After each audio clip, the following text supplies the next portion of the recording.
Dear friends, since I announced the two courses offered by the Chopra Foundation Institute, the website, by the way, is www.choprafoundation.org.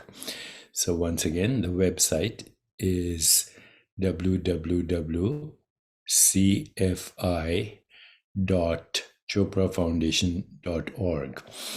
And the two courses that are being offered are certification courses.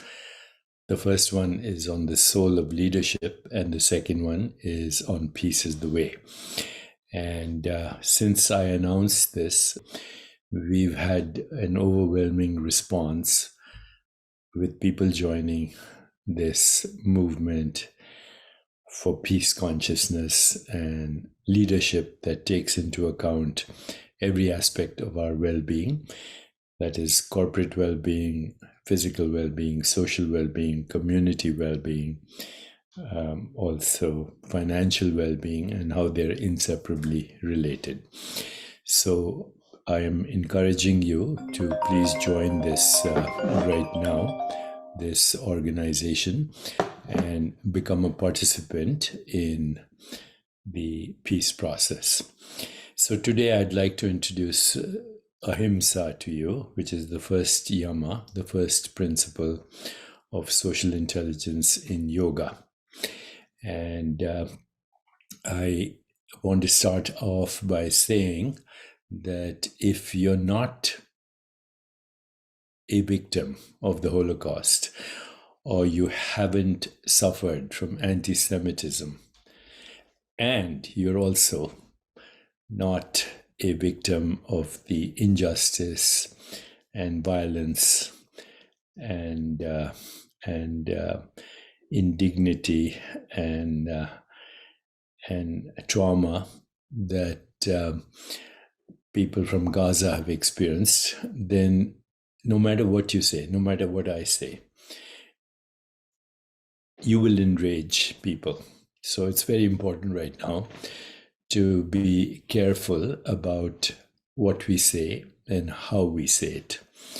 So in yogic traditions, in Buddhism and in Eastern wisdom traditions, including the Kabbalah and including the writings of great sages, great luminaries like Rumi, and in the writings of Islam as well, the concept of peace is there.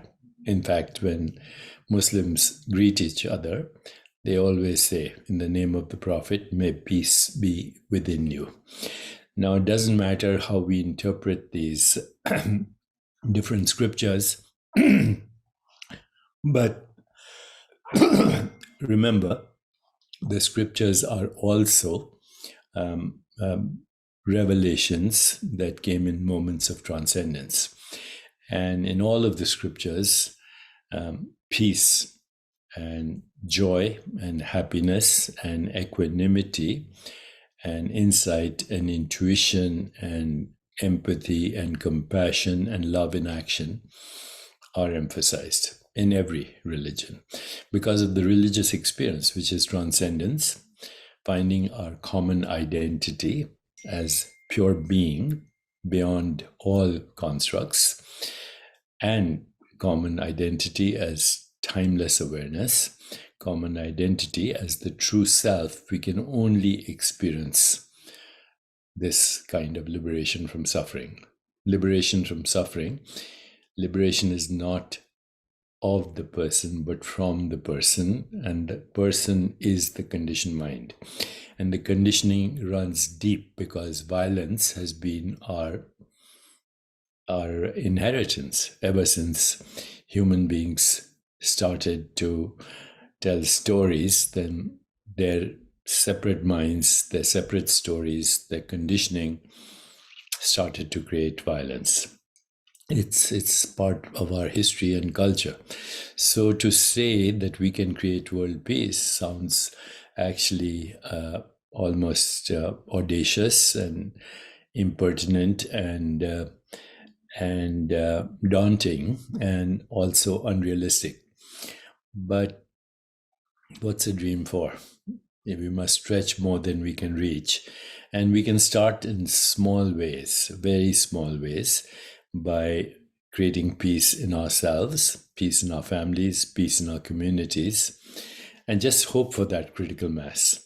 So, although ahimsa means non-violence, and it is the most important of the 5 yamas or ethical restraints in Patanjali's Yoga Sutras, ahimsa as the word non-violence sometimes can be misleading.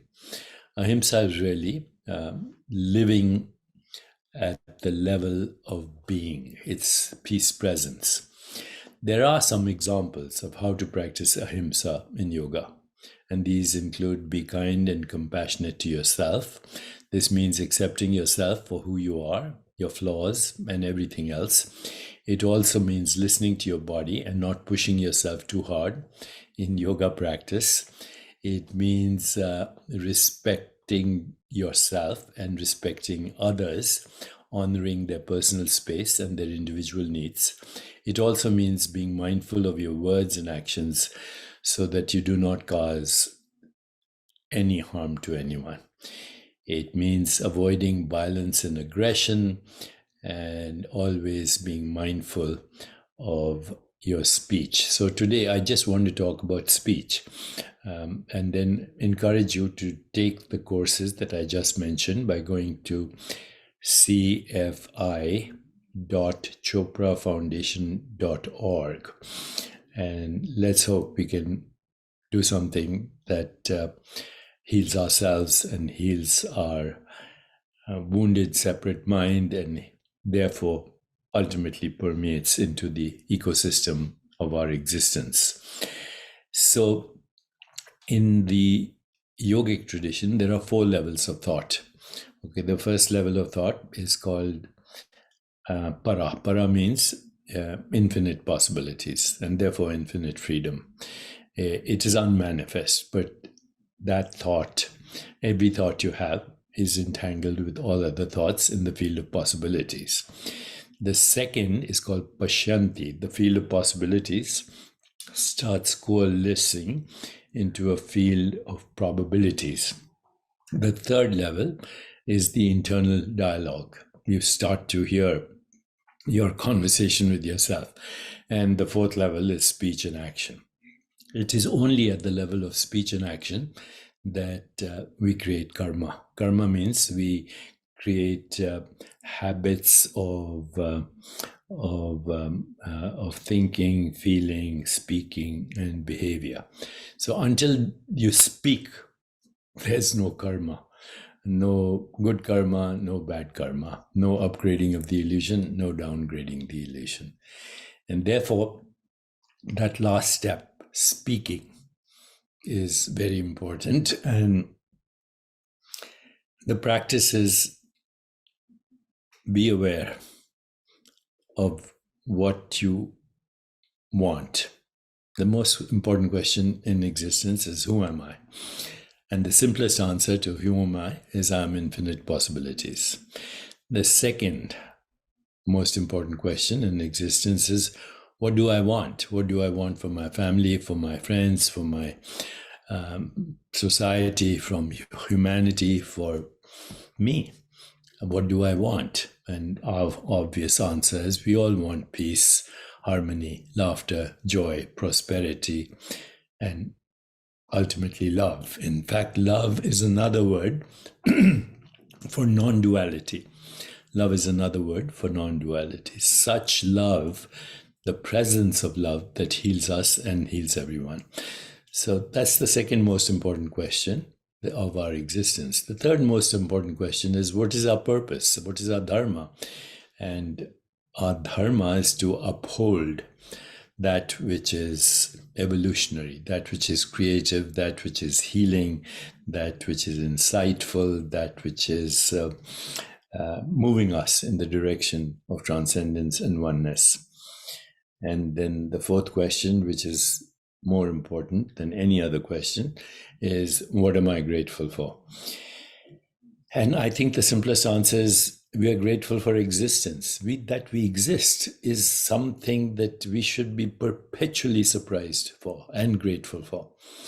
And therefore, gratitude is not only for existence, but for the reverence of all existence. So my my plea with you today is, before you speak, bring presence into what you're saying. Bring presence. Presence is healing. Presence is ahimsa. Presence is the true self. Presence is infinite creativity. Presence is infinite healing. Presence is infinite correlation. Presence is infinite organization. Presence is love.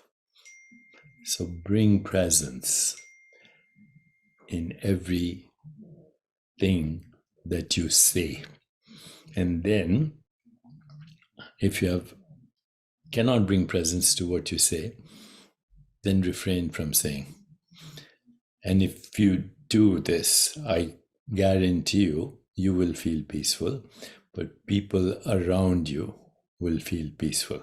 And if we spread that to critical mass, maybe there will be world peace.